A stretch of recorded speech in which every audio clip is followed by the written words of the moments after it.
up? Welcome to your Daily Buckeye Blitz for a Monday. This is the second time I'm doing this, so I'm really excited about that. Zoom screwed me.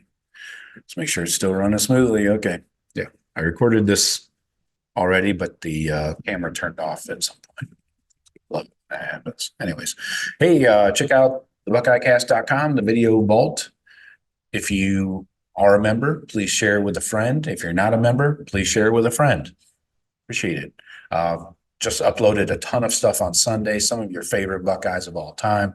Some of the more recent highlight videos from guys like Braxton. Who else?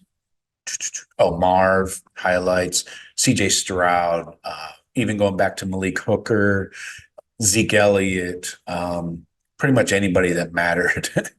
So check those out and a bunch more of the condensed games, trying to track down every game that I can find and put them up there.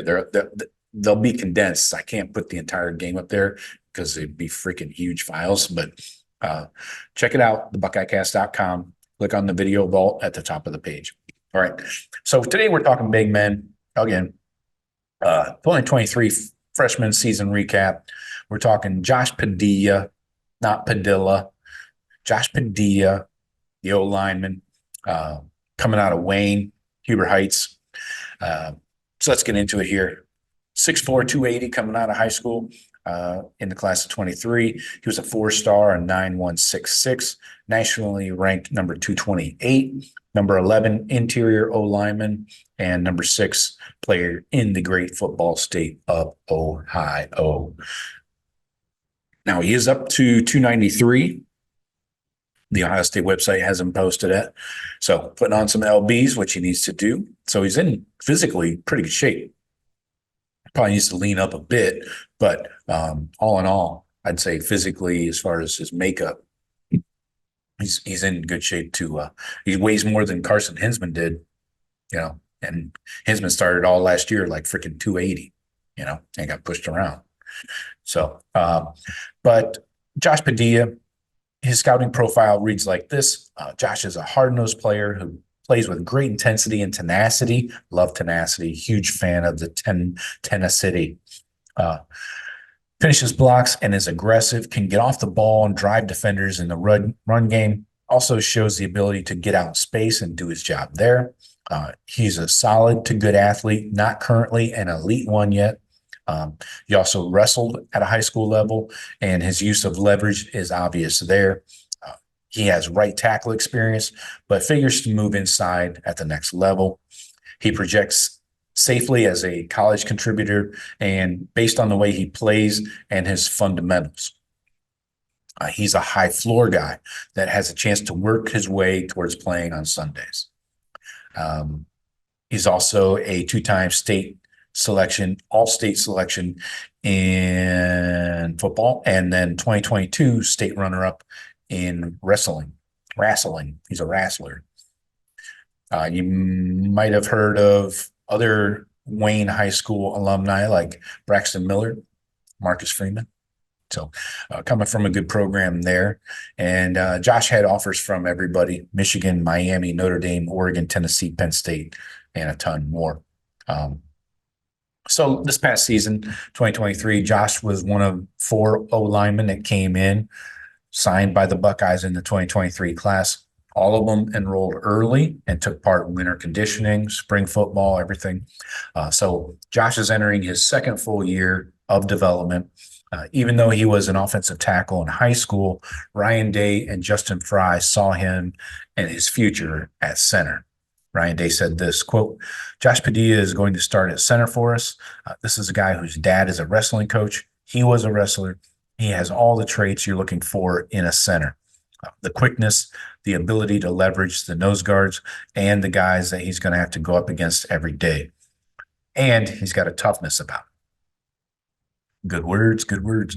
So being a true freshman offensive lineman while learning a new position and an important position like center meant playing time was not going to be likely early on. He actually was one of the 3 freshmen who did not play any games last year. Luke Montgomery's the only one that did. So not unusual true freshman O-lineman, and the position changed to center on top of that.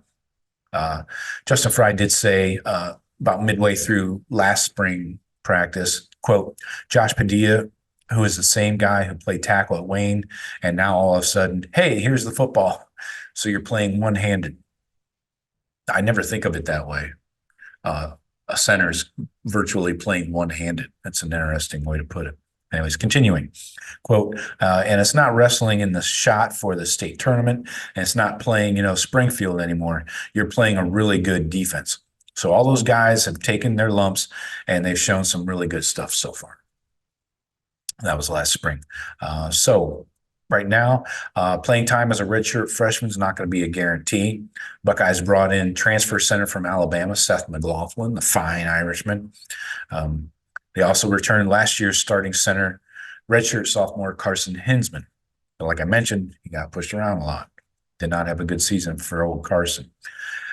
Most likely, Josh Padilla is looking at a reserve spot where he can get some snaps and blowouts, continue to learn and develop his game at center. Year 3 is more realistic when an offensive lineman can really challenge for a starting job or crack the 2D. So this was probably not that year because it's not year 3. Anyways, the bright side for Josh Padilla is that nothing to this point has seemed too big or too much for him.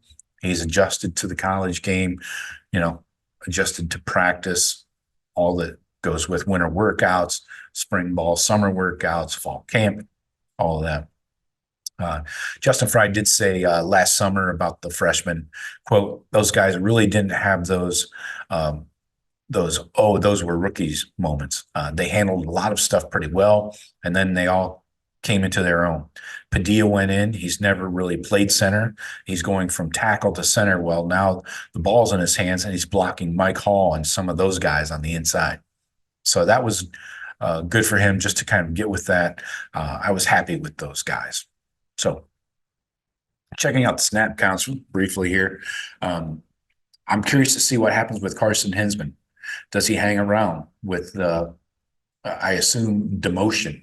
If Seth McLaughlin is your starting center, then what happens with Hinsman? I think a portal move would not be a bit surprising after spring ball when he sees where he shakes out in the depth chart. And he was benched.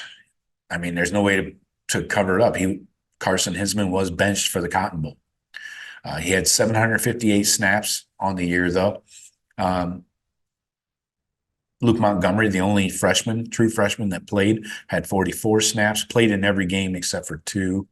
And then 2 more games he has special teams duties as well. So I think that path, the Luke Montgomery path, might be what Padilla is looking at, especially at center. If he's going to be probably third string center, you might be able to get 50 snaps on the season, definitely under 100, unless somebody gets injured. If somebody gets hurt ahead of him, whether it's McLaughlin or Hinsman, then all cards are off the table. But I am very curious to see what happens with Hinsman, because if Hinsman transfers out after spring ball, boom, Padilla is number 2. So we'll see what happens there. But I feel good about Josh Padilla if he gets thrown into the fire. But that's all I got for you today. Talk to you tomorrow. Go Bucks.